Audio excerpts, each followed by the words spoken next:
What's up, YouTube? Pastor Bob. I wanted to show you this beautiful guitar. A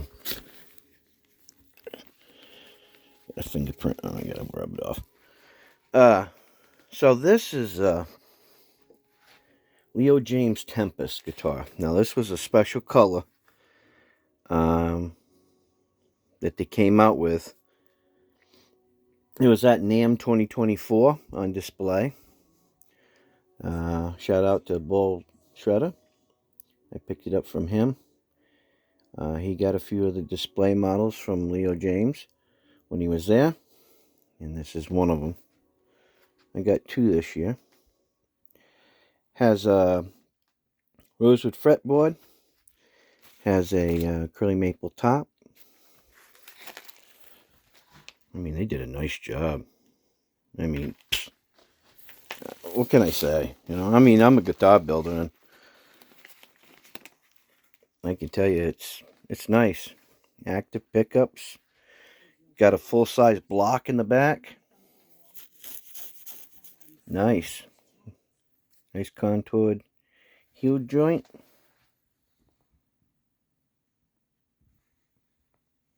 Super nice. Super nice. Yep. Well, I guess the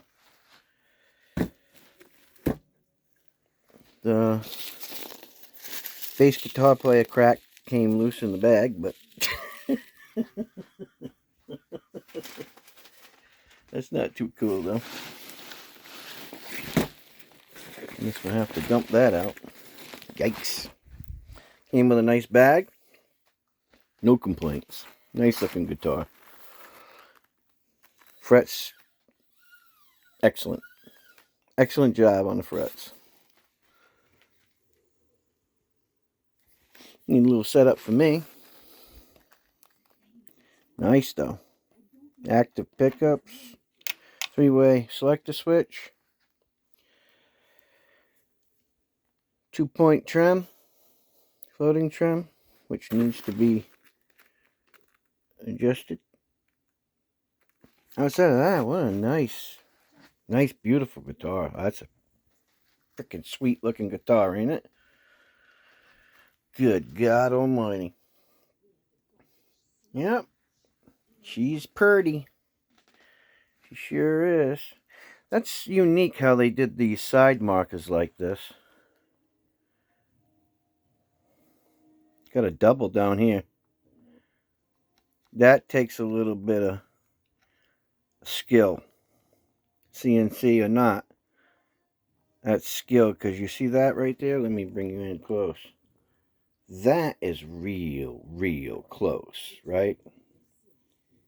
And to have that little piece of wood in there, it better fit right, and it better be glued right, because if not, it will bust that piece right out of there. That is a tough spot to do that in.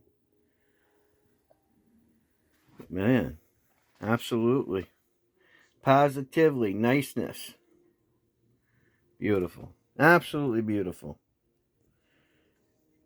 Look, I'm telling you that this guitar company is going to go places.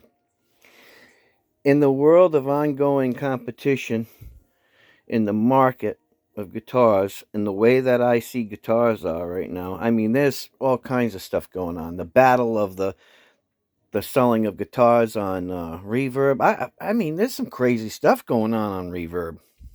I'm looking at a guitar, right? I think I was looking at a Guild Bluesbird.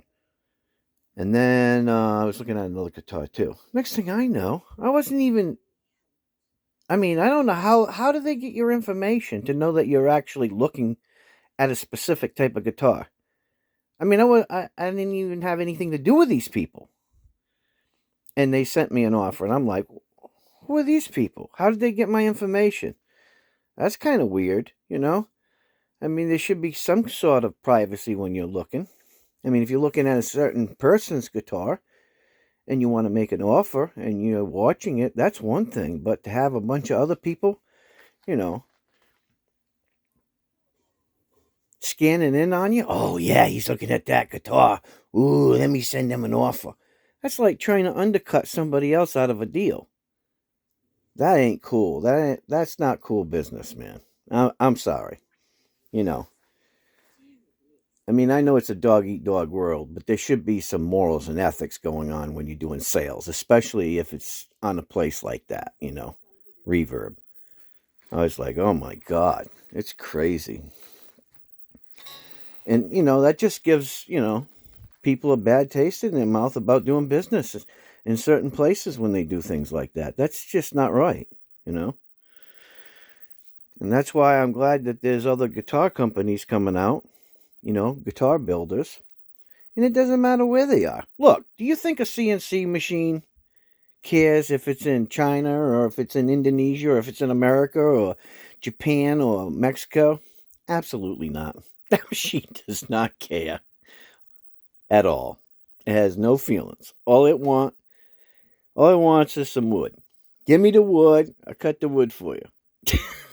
I mean, and if you think about it, like a lot of people, they don't like Chinese guitars. Well, here's a little insight for you. If an American company is only putting out, we'll say 200,000 guitars a year, right? We'll just say that much, right? And they're using CNC machines and they're using the same types of woods and everything, okay? Compared to a Chinese company that's putting out 2 million guitars a year, OEM guitars too. Do you not think that those people might have just a little bit more skill after a while of doing the same thing repetitively over and over and over again? I mean, come on. I mean, look. Fanboys are not going to save, certain companies. The companies themselves have to have their quality and the quality of the wood and craftsmanship, worth their price in gold.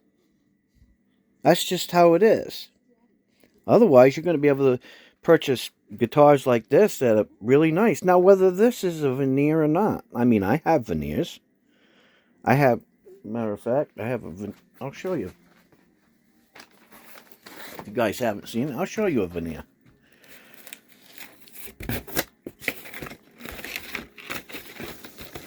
Now look, do you see that top? Now this could be a full top, I'm not sure. But look at the veneer. See the veneer? Now this is probably a higher grade. But I'm just saying. That's really beautiful. There's nothing wrong with that. That's not printed on there. That's real veneer. If it is veneer, it could be a shallow top. A 6 mil top. But they did a nice job in the construction of it. The fit and finish, it looks good. Neck joint solid. There's not a bunch of gaps in the neck joint. I mean, the binding looks good. I mean, come on. They're using quality parts. I mean, because it doesn't say a specific name on it, doesn't mean that they're not good. I mean, look, I've seen guitars that are on this level, right? By leaders, brand leaders, that are $2,000, $3,000, $4,000. I mean, would you be ashamed to play something that looks like that on a stage? I wouldn't. I mean, you might put the pickups on, you might not like them. Okay. For an extra, couple $100 if you want a leader name, a brand name. Well, it's already set up. All you got to do is switch it over and put, higher end active pickups in it. It's ready to rock and roll, And it looks good. It's well made. And the neck is smooth. I mean, buttery smooth, man. Oh, man. Look at that. Nice. They did a nice job. I mean, I'm not going to knock them. Why should, what do you get out of that? What do you get out of knocking somebody down because they build a good guitar at a reasonable price? I mean, it doesn't make any sense. It really doesn't. I mean, I don't think that you would want people to feel that way about you. I mean, I surely wouldn't. So, in retrospect to that, maybe this is something that you should look at. Look, you don't have to tell your buddies. Your buddies that make fun of you because you might buy something made in a foreign land. You can just hide it, and when your buddies leave, you pull it out and you just giggle to yourself because they don't have one. They want to be fanboys. Or you'd be like me. Show some of your friends and other lithiums. Say, look at the quality of the instruments that they're building today. Look how nice they do. I mean, this is beautiful. Absolutely beautiful. I mean, I don't know. I just don't get it sometimes. I really don't. I really don't get it. I really don't get people. And you know what really bothers me more than anything? Is you get these people and you find out later on they don't even own a bunch of guitars, right? And they don't even own any really high dollar or high quality guitars. And then they're complaining about, some of us buying inexpensive guitars from overseas. That's what gets me. There's a lot of people out there that are complainers. They don't even own anything. They can't even prove they own anything. Ran into a guy one time at Guitar Center, and I said, I never seen one of those guitars relicked. Well, what do you mean? I said, somebody relicked that guitar. No, that's the way they come. I said, well, I don't believe they do. I said, because I know a lot about that company. I've never seen them relic one of their guitars. You don't know what you're talking about. You're too young. I'm thinking, God, at the time, I'm 57 years old. And I build them. I mean, I can tell if somebody did that afterwards or not. Oh, no. And then come to find out, he figured out who I was afterwards. And he felt a little sour about himself. After he figured out who I was, and that I actually knew what I was talking about. And I'm like, you don't have to be like that. You don't have to be a one-upper on everybody.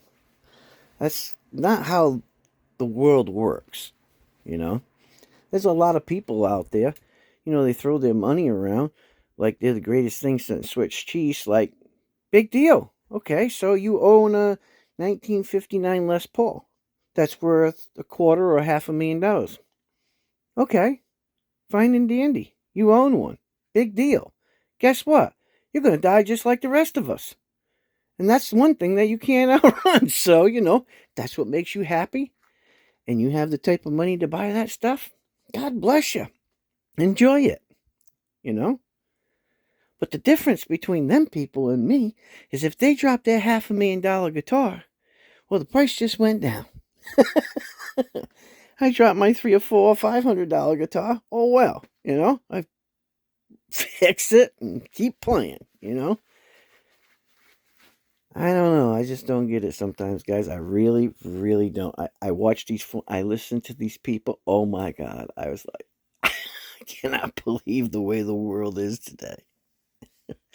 Buy what makes you happy, man. That's cool. But don't put somebody else down because they want to buy something else. Because that's what they have. That's their money that they have. So what? They might have 40 Chinese guitars in their house and they're happy with them. Sure, there's people out there that are exploiting this stuff like it's the greatest thing, and all they're doing is going to eBay or Reverb or wherever and selling them, trying to make an extra $50 on something that you could have bought off of Amazon for $50 less. You got those types of people out there. You ain't going to get rid of them. They're always going to be there. You You got people exploiting certain guitar brands and not knowing that they're a part of the guitar brand, you know, because they're making money. There's nothing wrong with that. Just as long as your insight and your involvement in the company is actually helping it and not hindering it, and that you actually care about what you're doing, no matter whether it's guitars or whatever it may be. You know, if you're going to put yourself out there and say these are great instruments, then it should be a great instrument.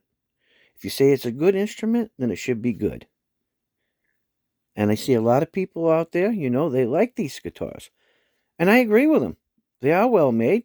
They are pretty. I mean, I've tried my other one and the electronics seem to be okay. You know, you can always manipulate that stuff. You know, it's like the old saying goes. You can have a crappy old guitar and a great amp and you can still play. But I'll tell you what, it's awful difficult to get good sounds out of a crappy amp and a good guitar. I mean, granted, you know, great players are great players, but even they'll tell you they could do the crappy guitar and the great amp, but vice versa is a little harder. But so if you're looking for a nice guitar, you know, I mean, this is a special one, but they sell these tempests. Beautiful, absolutely gorgeous. I mean, I would tell you that if you have, you know, $300 or $400, whatever they're selling for now, why not? Why not try one? Look, people go out on the weekend and they'll blow, you know, $200, $300, $400, and they have nothing to show for it, right? See it all the time. So, you know, at least if you went and you spent $300, $400 on a nice guitar, it should be there the next day, unless somebody else thought it was a really nice guitar, decided to steal it. But, you know, come on, guys. You know, give credit where credit's due. That's what I say. I mean, but if it was crap, you can bet I would say it was crap. I mean, I've seen some guitars lately from different brands that I got in, and I didn't do any reviews on them. Why? Because I thought they were crappy. And I had to really think about it. I said, well, should I say that they're crappy and nitpick through them all and then cause, you know, that company to lose a bunch of money when there's people working for that company? You know, there's a right way and a wrong way about going about giving a review on the craftsmanship, the quality, you know, the build quality of an instrument. You know, you got to be a little tactful because there are people, you know, in those companies, no matter where it is, whether it's here in the U.S. or, you know, overseas, abroad, you know, there's people that are counting on, you know, putting food on their table. We need to think about that as humans sometimes.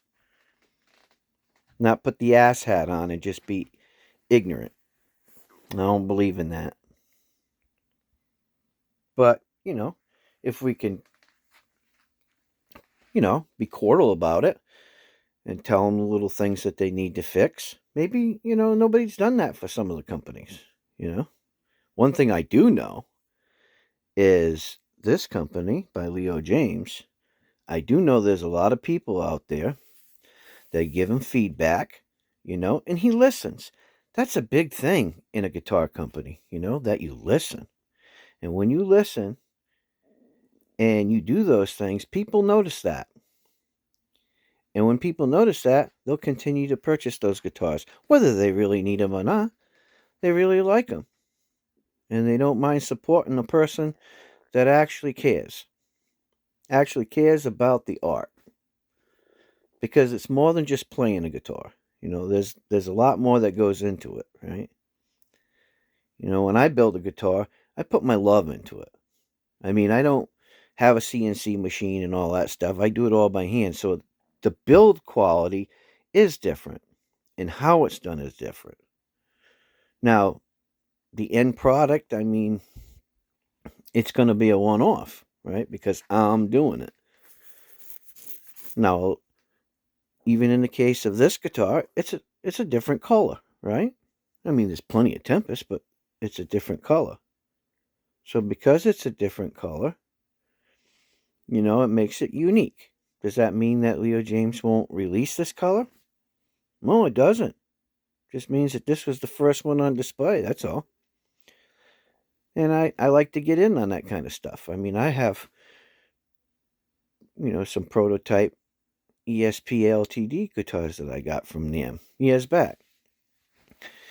It's all about how you like to collect. Maybe you don't like to collect, Maybe you like to flip. Maybe you just want your one guitar, or maybe you just want another different style of guitar in your collection. This is a pretty good one. Not everybody has active pickups in their guitars. And it's simple. It's simple and easy. Volume and tone and three-way. That's it. Simple and easy. And if you wanted to modify it, you could do that too. It's real simple and easy to do that. You put 1,000 switches on there if that's your thing. But you gotta hand it to them, guys. It's a nice looking guitar. Absolutely. I mean, they did a nice job. It takes a little extra something special when you can feel all these edges. And they all feel good, man. I mean, there's no sharp spots on it. I mean, when you run your finger across here, there's a lot of leader companies. This doesn't meet. These meet. This nut is cut very well. And it is set well. And all the contours, flawless. So whoever's building these, the people who are actually on the line building these, setting these, and doing the work, I think they actually care about what they're doing. I mean, you can tell that by looking at it. Does it mean that they won't make mistakes? Oh, come on, we're human, man. Everybody makes mistakes. There ain't no perfect orange out there, as they say. But yeah, impressive.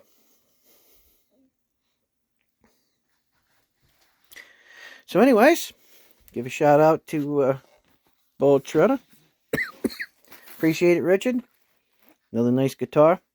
And I appreciate you helping out Leo Jaymz in some of the quality control issues and upgrades. I think he's going to go places. All right, guys. Take care. Hope you enjoyed my video. And if you did, please give me a thumbs up. Like, share, subscribe. It's Pastor Bob. And I'm going to go jam. See ya.